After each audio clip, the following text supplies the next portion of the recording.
नमस्कार, मैं हूं दीप्ति शर्मा और आप सभी का स्वागत करती हूं न्यूज़ 18 के हमारे इस खास कार्यक्रम भाग्यम में। तो आज हम आपको बताने वाले हैं कि पिरामिड से आप किस प्रकार से आध्यात्मिक लाभ ले सकते हैं। ये तो आपने देखा ही होगा कि हमारे प्राचीन जो मंदिर हैं वहां पर हमेशा डोम रहता है। अब तो आधुनिकता में भी डोम बनाया जाने लगा है, लेकिन जब मंदिर का गर्भगृह बनता है तो उसमें ऊपर एक डोम ज़रूर रखा जाता है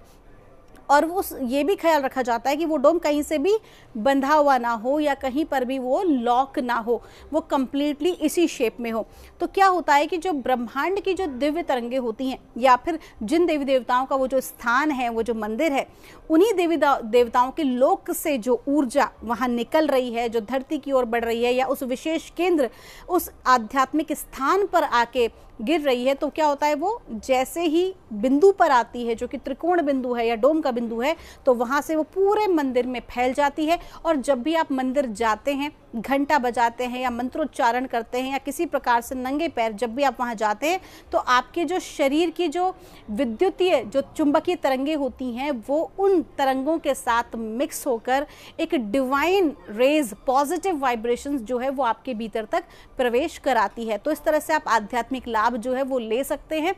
पिरामिड से, आप किन्हीं भी मंदिर में जाकर डोम के नीचे खड़े होकर। साथ ही साथ अगर आपको लगता है कि आपका ध्यान नहीं लगता है, आप मेडिटेशन करने बैठे लेकिन ध्यान इधर उधर भाग रहा है, तो आज के समय में, आधुनिक काल में, पहले क्या होता था कि जो झोपड़ियां बनी होती थी वो इसी तरह से डोम लेके ही बनी होती थी, डोम के आकार में, पिरामिड के आकार में, तो वहीं पर जो है ध्यान किया जाता था। लेकिन अभी क्या है कि कुछ